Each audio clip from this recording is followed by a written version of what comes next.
ngeen jëf El Malick Ndiaye ma ñu woolu démbu ca yoon ak docteur Babacar Niang moomu fekk ca yoon l'Observateur mi ngi ñuy baaxee yenn ci yi ñu wax enquêteurs ya ubbil yéenekaay bi kenn ki di El Malick Ndiaye secrétaire national à la communication bu parti Pastef ca loxoy alkaati yu sûreté urbaine yi yéenekaay bi nee nañu fa la fanaan démb dañu ko garde à vue wax lu dul dëgg di diffusion fausse nouvelle loolee la ñu koy tuumal moom El Malick Ndiaye l'Observateur nee nañu wax na démb ne mësuta tuumal waa police ne dafa am lu ñu sotti Ousmane Sonko nee na li mu wax mooy gis nañu benn waay bu jël ab liquide sotti ko Ousmane Sonko te ki def loolee yére yi mu sol ak yére yi alkaati bib yi soloon ñoo niroo keneen ki ci des di docteur Babacar Niang l'Observateur mi ngi ñuy wax ne weddi na ci kanamu enquêteurs yi mbooleem li ko njabootug ndem si yàlla Doudou Fall ak meeru Médina di Bamba Fall doon tuumal ci faatug Mamadou Ly tuuma yi moo di dañu koo sàggane ba mu faatu docteur Babacar Niang nee na enquêteurs yi loolee amul li am mooy Mamadou Ly di Doudou Fall bi ñu ko ëndee dañu ko defal scanner bi résultat yi génnee ñu wax mbokk yi la nekk ci scanner ba ca la mbokk yi jëlee dogalub ne dañu koy jëlee suma assistance évacué ko yóbbu ko hôpital principal li famille bu Doudou Fall di tuumal waa suma assistance l'Observateur nee nañu lépp la docteur Babacar Niang weddi ci kanamu enquêteurs yi libération nañu docteur Niang bu suma ma nga ñu garde à vue ci plainte gi ko mbokki ndem si yàlla Doudou Fall yi plainte ci loolee ci lañ ko doon auditionné démb tey jiit war nañ ko auditionné ci condition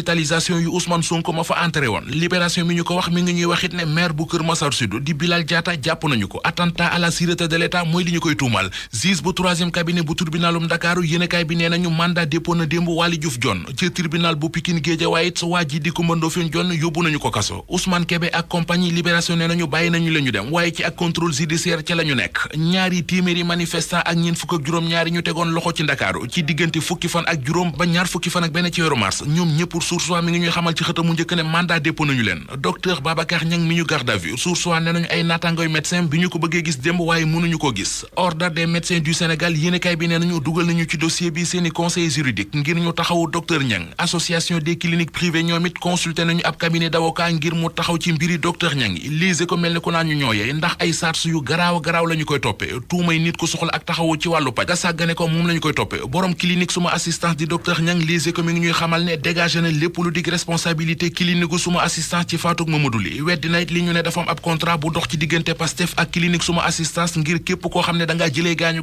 ci manifesté yi boo bokkee ci parti Pastef boo fa demee ñu faj la moom docteur Babacar Niang journal Bës Bi Le Jour mi ko tuddee médecins sans frontières xëy na defa portelem indil nañu ay seede yu mu nangoo ci ay jegeñaalam jëm ci docteur Babacar Niang mi tollu tey jii ci juróom-benn fukkeetam ak juróom-benn anki dina kay feelu ko ci telkel mi ngi ñuy gën a xamale ak borom suma assistance bàkk yu mu ko xëy jox moo di le docteur des contestataires ci rapport bi waa Cour des comptes defoon ci xaalisu fonds force Covid 19 bi anki dina kay nee nañu ci la ko ñu bëri ràññee moom docteur Babacar Niang Le Quotidien bind ne ginnaaw manifesté yi fi amoon fukki fan ak juróom-benn ci weeru mars gars yi Pastef yi ñoo ngi wéyal seenub défilé ci police ak gendarmerie Le Témoin ñu nañu rëbb gi waa police ak gendarmerie di rëbb ñooñu Pastef yi tàmbali na Walf Quotidien moom li mu gis ne moo am ci réew mi jamono ji mooy pexe yi ñu teg ngir sànk waa Pastef pexe yooyee la ñuy doxal ñu dox dem ci Vox Populi mi xëy am moom it gis-gis bu ne mel daanaka li mu gis moo di rëbb gi ñuy rëbb waa kër Ousmane Sonko yi di leen jàpp ka téyee ko woolu ci yoon yëf yi day gën di yaatu saa yu ñu xëyee La Tribune gis ne loolee lépp kenn def ko ku dul Macky Sall mooy traqué waa kër Ousmane Sonko yi moom Ousmane Sonko mi entré woon hôpital te am ñu ne dara dalu ko woon moo waral journal Tribune xëy di laaj ci xëtamu njëkk baadu Ousmane Sonko dafa demoon tëddi ca clinique suma assistance doon fa noppalu ak di nooyal badd doomi jàmbur yeeg partisan yi ci mbedd yi ñuy wàcc di xeex parti Pastef sans Ousmane Sonko lu muy tekki ab laaj la bu xëy sampee ci xët mu njëkk Direct News ci xët mu njëkk Soleil national président national di Macky Sall moo fa nekk journal bi nañu démb ca ndajam conseil des ministres fa la santé gouvernement bu Sénégal rawatina ñu yore wàllu kaaraange gi ñu taxaw ci aar askan wi ak seeni bien mu di seen am fu mu mën di doon nag ci réew mi xëyu ndaw yi ci réew mi l'Observateur mi ngi xëy di ñu xibaar ne direction de l'emploi gi nekk ci ministère emploi te Pape Modou Fall jiite ko direction de l'emploi boobe moom ak commune bu Latmingué gi docteur Macoumba Diouf jiite dajale woon nañu ay jeunes yu bari diggante ñaar fukki fan ba ñaar fukki fan ak ñett ci weeru mars les 72 heures de l'entrepreneuriat noonu la ñu ko tudde lañ fa doon waxtaane l'Observateur nee nañu ñetti mbir la développement personnel esprit entrepreneuriat ak xamal leen nan la ñuy defee business plan yooyee mooy lañ ci doon waxtaane wi Adji Sarr def ak waa l'Observateur mi ngi ci xët mu njëkk journal bi Adji Raby Sarr ma ngi fay xam le ne sonn na ci li muy dund mënatul li mu bëgg mooy ñu léttu ko mbaa ñu firi ko